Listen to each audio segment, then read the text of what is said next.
So hello guys, तो ये आपके करंट अफेयर्स की रिवीजन वाली क्लास है। इसमें हम लोग daily top 30 important current affairs के क्वेश्चंस का क्विक रिवीजन करते हैं। और ये टॉप 30 क्वेश्चन कौन से महीने के हैं? तो जनवरी 2023 से लेके आज तक जितने भी क्वेश्चंस आपने पढ़े हैं, ये उन्हीं में से सेलेक्ट करके इंपॉर्टेंट क्वेश्चन लिए जा रहे हैं। डेली 30 क्वेश्चन हम लोग करते हैं। तो आज का सेशन स्टार्ट करते हैं। तो इस प्रश्न में पूछ रहे हैं कि विश्व हिंदी दिवस कब मनाया गया? तो आंसर होगा 10 जनवरी को।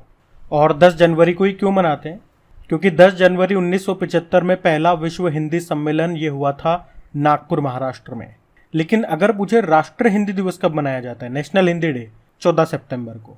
और वो 14 सितंबर को क्यों मनाते हैं? क्योंकि 14 सितंबर 1949 को संविधान सभा ने हिंदी भाषा को भारत की आधिकारिक भाषा का दर्जा दिया था। फिर बताओ किस राज्य में पारंपरिक छेरछेरा महोत्सव ये मनाया गया? तो आंसर होगा छत्तीसगढ़ में मनाया जाता है छेरछेरा महोत्सव, ये ध्यान रखना। फिर आपसे पूछा कि भारत में लेप्रोस्कोपिक सर्जरी के जनक कौन थे जिनका भी निधन हो गया? तो आंसर होगा डॉक्टर टहमटन ई उदवाड़िया। ये भारत में लेप्रोस्कोपिक सर्जरी के जनक कहे जाते थे और इन्हें 2017 में देश का तीसरा सर्वोच्च नागरिक सम्मान पद्म भूषण से भी सम्मानित किया गया था, लेकिन निधन हो गया अभी। फिर पूछ रहे हैं अभी अमेरिका में पहली महिला सिख न्यायाधीश कौन बनी है? तो मनप्रीत मोनिका सिंह बनी है, अमेरिका में पहली सिख महिला जज। फिर पूछ रहे हैं महेंद्र सिंह धोनी ने अनजान साक्षी का विमोचन किया, ये बुक है, ये किसकी आत्मकथा है? के अब्दुल गफ्फार की। तो मशहूर तकनीक और शिक्षाविद प्रोफेसर के अब्दुल गफ्फार की आत्मकथा है ये, जिसको अभी लॉन्च किया महेंद्र सिंह धोनी ने। बुक का नाम है अनजान साक्षी। फिर आपसे पूछ रहे हैं अभी जम्मू कश्मीर के पहले ज्ञानपीठ पुरस्कार विजेता का निधन हो गया, नाम बताओ। रहमान राही इनका नाम है। और इन्हें कब मिला था ज्ञानपीठ पुरस्कार? सन 2004 में मिला था। अच्छा, वैसे नीलमणि फूकन का नाम आपने जरूर सुना होगा, वैसे तो अभी निधन हो गया इनका। अभी 56वां ज्ञानपीठ पुरस्कार इन्हें मिला था, असमिया लेखक हैं ये। और 57वां ज्ञानपीठ पुरस्कार मिला था दामोदर माउजो को, ये नाम भी ध्यान रखना। फिर पूछ रहे हैं अभी बर्मिंघम में under 15 British junior open squash tournament का खिताब किसने जीता? तो आंसर होगा अनाहत सिंह ने। तो भारत की स्क्वैश प्लेयर है अनाहत सिंह। कई बार एग्जाम में ऐसे भी नाम देके भी पूछ लेते हैं इनका संबंध किस खेल से है, तो स्क्वैश प्लेयर हैं ये। फिर बताओ राष्ट्रीय मानव तस्करी जागरूकता दिवस 2023 कब मनाया गया? तो आंसर होगा 11 जनवरी को। इंग्लिश में बोलोगे तो national human trafficking awareness day. तो मानव तस्करी के बारे में जागरूकता पैदा करने के लिए इसे मनाया जाता है। आपको याद है मानव तस्करी पर अंकुश लगाने के लिए आरपीएफ ने एक ऑपरेशन शुरू किया था, कौन सा? ऑपरेशन आहत, वो भी ध्यान रखना। फिर बताओ भी राष्ट्रीय विज्ञान दिवस 2023 की थीम क्या है? वैश्विक कल्याण के लिए वैश्विक विज्ञान। और कब मनाते हैं नेशनल साइंस डे? 28 फरवरी को, क्योंकि भारत के एक साइंटिस्ट थे सीवी रमन जी, उन्होंने 28 फरवरी 1928 को रमन इफेक्ट की खोज की थी, इसीलिए, जिसके लिए उन्हें 1930 में फिजिक्स का नोबेल पुरस्कार भी मिला था। वैसे वर्ल्ड साइंस डे भी होता है जो 10 नवंबर को होता है। फिर बताओ अभी फरवरी में 36वां अंतर्राष्ट्रीय सूरज कुंड मेले का आयोजन ये कहाँ पे किया गया? तो आंसर होगा फरीदाबाद में। कौन से नंबर का था? 36वां था। हरियाणा के फरीदाबाद में इसका आयोजन हुआ। और इस साल इस मेले में भागीदार देश कौन रहे? तो शंघाई कोऑपरेशन ऑर्गेनाइजेशन के जो सदस्य देश हैं वो, क्योंकि आपको पता है 2023 में भारत शंघाई कोऑपरेशन ऑर्गेनाइजेशन की अध्यक्षता कर रहा है। फिर बताओ खेलो इंडिया यूथ गेम्स 2022 का शुभंकर क्या है? तो आंसर होगा आशा। ये तो हो गया शुभंकर, मैस्कॉट। लेकिन पूछे ये खेलो इंडिया यूथ गेम्स का ये जो 2022 वाला संस्करण अभी 2023 में हुआ, 5वां संस्करण है और हुआ कहाँ पे? मध्य प्रदेश में हुआ। और इसमें विजेता कौन रहा? महाराष्ट्र इसमें विजेता रहा था। लेकिन अगर आपसे पूछे कि खेलो इंडिया यूनिवर्सिटी गेम्स का भी जो तीसरा संस्करण हुआ 2023 में, कहाँ पे हुआ? उत्तर प्रदेश में हुआ। उसको किसने जीता या पहले स्थान पे कौन रहा? तो पंजाब यूनिवर्सिटी। और उसमें मैस्कोट या शुभंकर की बात करेंगे तो वो है जीतू, जो रिप्रेजेंट करता है बारासिंगा को, जो कि उत्तर प्रदेश का राजकीय पशु है। ध्यान रखना ऐसे पॉइंट्स भी। फिर पूछ रहे हैं हर्बल लाइफ न्यूट्रिशन इंडिया ने किसे अपना स्पॉन्सर्ड स्पोर्ट्स एथलीट के रूप में चुना है, या यूं कह सकते हो ब्रांड एम्बेसडर बनाया? तो आंसर होगा स्मृति मंधाना को। इससे पहले स्मृति मंधाना गूवी की ब्रांड एम्बेसडर बन चुकी है, गल्फ ऑयल लुब्रिकेंट की ये ब्रांड एम्बेसडर बनी थी। और आपको बता दूं स्मृति मंधाना ये 2 बार आईसीसी महिला क्रिकेटर ऑफ द ईयर का पुरस्कार जीतने वाली एकमात्र भारतीय क्रिकेटर है। फिर आपसे पूछ रहे हैं अभी किसे इलेक्ट्रॉनिक्स कॉरपोरेशन ऑफ इंडिया का सीएमडी बनाया गया? अनुराग कुमार को बनाया गया। वैसे अभी एशियाई प्रशांत डाक संघ के महासचिव बने थे doctor Vinay Prakash Singh. National highways authority of India के अध्यक्ष हैं संतोष कुमार यादव। और अनिल कुमार लाहौटी ये हमारे रेलवे बोर्ड के अध्यक्ष हुआ करते थे, लेकिन अभी नई बन चुकी है। आप मुझे बताओ नई कौन बनी है और वो इस पद पे आने वाली पहली महिला है, तो उनका नाम मोस्ट इंपॉर्टेंट है। फिर बताओ किस भारतीय गाने ने गोल्डन ग्लोब अवार्ड्स 2023 में बेस्ट सॉन्ग का पुरस्कार जीता? तो आपको पता है नाट्टू नाट्टू ने। एस राजामौली की ये मूवी है RRR, उसी का गाना है नाट्टू नाट्टू। अभी इसी ने, आपको याद होगा, ऑस्कर 2023 में बेस्ट सॉन्ग का अवार्ड भी जीता था। लेकिन ये याद रखना इस गाने के म्यूजिक डायरेक्टर कौन है या किसने कंपोज किया? तो MM कीरावनी ने। अभी पद्मश्री भी इनको मिला था, इसलिए मैं आपको बता रहा हूँ। फिर पूछ रहे हैं अभी जादूनामा नाम की बुक को रिलीज किया गया, इसके लेखक कौन है? आंसर होगा अरविंद मंडलोई। तो ये जो जादूनामा नाम की जो बुक है ना, ये इन्होंने लिखी है जावेद अख्तर के ऊपर, जो लेखक भी हैं और गीतकार भी हैं। एक्चुअली में जावेद अख्तर के बचपन का नाम है जादू, तो इस बुक को लिखा है अरविंद मंडलोई ने। अभी ये फियरलेस गवर्नेंस नाम की बुक को लिखा था किरण बेदी ने। और संजीव सान्याल इन्होंने रिवोल्यूशनरीज नाम की बुक को लिखा था। फिर बताओ अभी नेशनल यूथ डे कब मनाया? 12 जनवरी को। स्वामी विवेकानंद जी की जयंती होती है इस दिन। और इंटरनेशनल यूथ डे पूछेंगे तो वो 12 अगस्त को होता है, जिस दिन हाथी दिवस भी मनाया जाता है। अच्छा, एक वर्ल्ड यूथ स्किल डे भी होता है, वो भी याद रखना, वो 15 जुलाई को होता है। फिर बताइए अभी सुखोई लड़ाकू विमान उड़ाने वाली भारत की पहली महिला पायलट कौन बनी है? तो आंसर होगा अवनी चतुर्वेदी।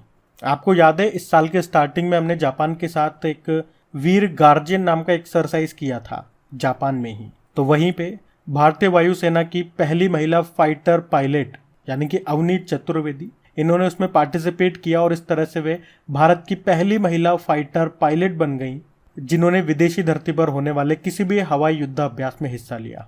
तो याद रखना, सुखोई लड़ाकू विमान उड़ाने वाली भारत की पहली महिला पायलट कौन बनी? तो आंसर होगा अवनी चतुर्वेदी। और राफेल उड़ाने वाली पहली भारतीय महिला पायलट कौन है? शिवांगी सिंह है, ये भी ध्यान रखना। फिर बताइए डॉक्टर पतंग राव कदम पुरस्कार से किसे सम्मानित किया गया? आधार पूनावाला को। आधार पूनावाला ये कौन है? ये serum institute of India Pune जो है उसके CEO हैं आधार पूनावाला। अच्छा, मुझे ये बताओ सीरम इंस्टीट्यूट ऑफ इंडिया ने कोविड के टाइम पे कौन से नाम की एक वैक्सीन बनाई थी? उस वैक्सीन का नाम क्या है? और उन्होंने जो वैक्सीन बनाई थी कोविड के समय, उसके खिलाफ लड़ाई में जो उन्होंने योगदान दिया था, उसी कारण से महाराष्ट्र सरकार ने इनको ये डॉक्टर पतंग राव कदम पुरस्कार से सम्मानित किया। किस सरकार ने? महाराष्ट्र सरकार ने, ये भी ध्यान रखना। फिर बताओ अभी किस IIT में भारत का सबसे बड़ा छात्र संचालित महोत्सव जिसको कहते हैं सारंग महोत्सव 2023 मनाया गया? तो आंसर होगा IIT मद्रास में। सिंपल सा याद रखना एक लाइन में कि सारंग महोत्सव किस IIT में? IIT मद्रास में। फिर बताओ अभी हाल ही में जारी ब्रिटेन प्रिंस हैरी की आत्मकथा का नाम क्या है? तो आंसर होगा स्पेयर। स्पेयर नाम है इनकी आत्मकथा का। तो इसमें आपसे पूछ रहे हैं कि Irfan Khan a life in movies नाम की बुक को किसने लिखा? तो आंसर होगा शुभ्रा गुप्ता ने। अभी आपको याद है AK द्विवेदी ने ह्यूमन एनाटॉमी नाम से बुक लिखी थी, मानसी गुलाटी ने मिरेकल ऑफ फेस योगा नाम से बुक लिखी और अरविंद मंडलोई जादूनामा नाम से बुक लिखी थी। फिर आपसे पूछ रहे हैं अभी जनवरी में भारत और किस देश के बीच में वीर गार्जियन अभ्यास का आयोजन हुआ? ये होता है जापान और भारत के बीच में। कहाँ पे हुआ? ये जापान में ही हुआ। और हमने पढ़ा भी था कि भारत का सुखोई 30 MKI विमान ने इसमें हिस्सा लिया था और उसे उड़ाया किसने था? अवनी चतुर्वेदी ने। और इस तरह से हमने कहा था कि सुखोई लड़ाकू विमान उड़ाने वाली भारत की पहली महिला पायलट बन गई है कौन?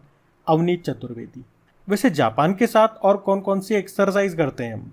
देखो, एक तो ये वीर गार्जियन हो गया, एक धर्मा गार्जियन भी हमने किया, मालाबार एक्सरसाइज जो क्वाड देशों के बीच में होती है उसमें जापान भी होता है, भारत भी होता है, ऑस्ट्रेलिया और अमेरिका भी होता है, क्वाड देश होते हैं। और आपको पता है ये 2023 में मालाबार एक्सरसाइज का आयोजन कहाँ पे हुआ? ऑस्ट्रेलिया में। आप लोग कमेंट बॉक्स में टाइप करके बताओ कि अगले साल 2024 में क्वाड समिट कहाँ पे होगी और 2023 में क्वाड समिट कहाँ पे आयोजित की गई, ये बताओ आप। बाकी सहयोग काजिन एक्सरसाइज भी हम जापान के साथ करते हैं, एक शिन्यू मैत्री भी करते हैं, और एक जिमेक्स नाम की एक्सरसाइज भी करते हैं, तो ये भी ध्यान रखना। फिर बताओ, अभी ऑस्ट्रेलिया के द्वारा किस भारतीय भाषा को पब्लिक स्कूलों के पाठ्यक्रमों में शामिल करने की घोषणा की गई? तो हमारे लिए गर्व की बात ही है ये, तो इसका तो उत्तर होगा पंजाबी भाषा को। ऑस्ट्रेलिया ये सबसे छोटा महाद्वीप है पूरे विश्व में, इसे प्यासी भूमि का देश भी कहते हैं, और यहाँ पे सबसे लंबी पर्वतमाला है, उसे क्या कहा जाता है? Great dividing range. और विश्व की सबसे बड़ी प्रवाल भित्ति आपको यहाँ मिलेगी, जिसे कहते हैं ग्रेट बैरियर रीफ। यहाँ पे घास के मैदानों को डाउन्स घास के मैदान कहा जाता है। गिब्सन मरुस्थल यहीं पर आपको मिलेगा, और 2 सोने की फेमस खान यहाँ पर है, एक तो कालगुरली और एक कुलगाडी। ये 2 सोने के फेमस खाने हैं यहाँ पे। प्रधानमंत्री तो एंथनी अल्बनीज हैं, और कैनबेरा यहाँ की कैपिटल है, और करेंसी है ऑस्ट्रेलियन डॉलर। ये स्टैटिक भी ध्यान रखना, मैंने आपको बता दी है। फिर आपसे पूछ रहे हैं 2023 में कोप 28 का आयोजन ये कहाँ पे किया गया? तो आंसर होगा यूनाइटेड अरब अमीरात। देखो सीधी सी बात है, 3 पॉइंट याद रख लो। 2023 में कोप 28 का आयोजन कहाँ पे? यूनाइटेड अरब अमीरात में। 2022 में कोप 27 का आयोजन कहाँ पे? मिस्र के शर्म अल शेख में हुआ, मिस्र यानी कि इजिप्ट। और उससे पहले 2021 में कोप 26 का आयोजन हुआ था ग्लासगो स्कॉटलैंड में। बस ये याद रख लो। फिर बताओ, अभी हाल ही में किस मंत्रालय ने समुद्रयान मिशन को शुरू किया? तो आंसर होगा पृथ्वी विज्ञान मंत्रालय। और क्या उद्देश्य है इस समुद्रयान मिशन का? तो समुद्र में गहराई में जो भी खनिज है ये उनकी खोज करेगा, और इसमें एक वाहन भी तैयार किया गया है समुद्र के नीचे जाने के लिए, और उस वाहन को नाम दिया गया मत्स्य वाहन, जो समुद्र में 6000 मीटर नीचे जाएगा। इसमें 3 व्यक्ति बैठ सकेंगे। तो 3-4 चीजें याद रखो सीधी सीधी सी। कौन सा मिशन है? समुद्रयान मिशन। समुद्र के नीचे जाएगा, खनिज की खोज करेगा। कितना नीचे जाएगा? 6000 मीटर नीचे जाएगा। जिस वाहन को नीचे भेजा जाएगा उसका नाम है मत्स्य, जिसे कहाँ पे तैयार किया गया? चेन्नई में। अब 2-3 प्रश्न मैं आपसे पूछता हूँ, आप मुझे बताओ समुद्र शक्ति नाम का जो मिलिट्री एक्सरसाइज है ये भारत और किस देश के बीच में होता है? एक विश्व समुद्री दिवस आपने कई बार मनाया है, वर्ल्ड मैरीटाइम डे, ये कब मनाते हैं ये भी बताओ। और बताओ कि भारत का पहला समुद्री संग्रहालय इसका स्थापना कहाँ पे किया गया था? ये 3 प्रश्न मैंने आपसे पूछे हैं, इनके उत्तर दो कमेंट बॉक्स में। और काफ़ी सारे स्टूडेंट्स आंसर देंगे, तो जिनको आंसर नहीं पता वो कमेंट बॉक्स में जा करके चेक कर लेना। और वीडियोस पसंद आ रहे हैं और आप चाहते हो कि इस तरह से हम इन्हें कंटिन्यू रखें, ये सीरीज आपको अच्छी लग रही है जिसमें 10 मिनट में हम लगभग 30 क्वेश्चन करते हैं, तो अगर आप चाह रहे हो इसे कंटिन्यू रखा जाए तो थोड़ी सी मेहनत आपको करनी पड़ेगी। इसे अपने दोस्तों के साथ में शेयर करना पड़ेगा ताकि कुछ लोग और हमारे साथ जुड़ें, तो मुझे भी काम करने में मजा आए। बस आपको इतना सा काम करना है, दोस्तों के साथ में इस वीडियो को शेयर कर दिया करो। जो भी आपका स्टडी ग्रुप होता है व्हाट्सएप पे, फेसबुक पे, टेलीग्राम पे, एक बार वीडियो को शेयर करके छोड़ दो, बस आपका काम खत्म। फिर ये वीडियो आपको इसी तरह से कंटिन्यू मिलते रहेंगे जैसे जैसे वीडियोस को रेस्पॉन्स मिलता रहेगा। लेकिन फिर रेस्पॉन्स नहीं मिलता, आप लोग शेयर नहीं करते हो, तो फिर आपको पता है हमें फिर सीरीज बंद करनी पड़ती है, क्योंकि किसी भी चीज़ को हम स्टार्ट कर रहे हैं तो इसी उम्मीद के साथ कर रहे हैं पहली चीज़ तो आपको बेनिफिट है उससे और उस सीरीज को रेस्पॉन्स मिले। तो मैं भी अपना प्रयास कर रहा हूँ, आप भी छोटा सा प्रयास कीजिए इसे शेयर करने में। फिर बताइए, जनवरी 2023 में किसी विदेशी परियोजना पर तैनात होने वाली बॉर्डर रोड ऑर्गेनाइजेशन की पहली महिला अधिकारी कौन बनी? तो आंसर होगा सुरभि जखमोला। तो सुरभि जखमोला वे किसी विदेशी परियोजना पर तैनात होने वाली सीमा सड़क संगठन की पहली महिला अधिकारी बन गई हैं। उन्हें भूटान में प्रोजेक्ट दंतक के तहत बॉर्डर रोड ऑर्गेनाइजेशन के द्वारा तैयार किया गया। तो किस प्रोजेक्ट के तहत पूछे तो प्रोजेक्ट दंतक, नाम ध्यान रखना इनका। और अभी आपने पढ़ा था सियाचिन में सक्रिय रूप से तैनात होने वाली पहली महिला अधिकारी कौन बनी थी? शिवा चौहान। फिर बताओ, सशस्त्र बल भूतपूर्व सैनिक दिवस यानी कि आर्म्ड फोर्स वेटरन डे ये मनाया जाता है कब? 14 जनवरी को। क्यों मनाया जाता है?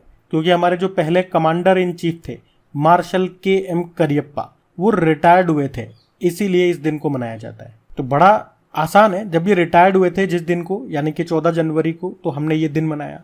जब ये पहली बार बने थे यानी कि हमारे पहले कमांडर इन चीफ बने थे वो 15 जनवरी को बने थे, इसलिए हम आर्मी डे मनाएंगे 15 जनवरी। वैसे आर्मी चीफ कौन है? मनोज पांडे।